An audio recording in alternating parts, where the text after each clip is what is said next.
Claudio Borgia, quanta emozione entrare qui non da dipendente ma da consigliere. Beh, è un'emozione straordinaria anche perché sono dipendente del Consiglio regionale da 15 anni e entrare invece da consigliere regionale è un'emozione fantastica, soprattutto perché entro tra le file del partito che rappresento da una vita, Fratelli d'Italia, che insomma fa parte della mia storia politica e quindi insomma l'emozione è veramente palpabile, ecco.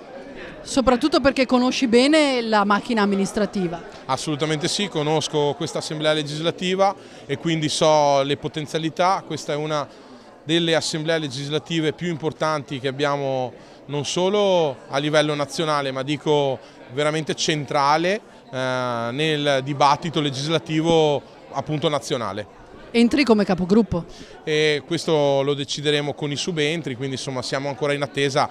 Io sono scaramantico anche perché in politica solitamente, come si è visto nelle ultime settimane, ma in generale si entra papi e si esce cardinali e quindi attendo che i miei colleghi insomma scelgano se affidarmi o meno il ruolo di capogruppo, però insomma sono fiducioso.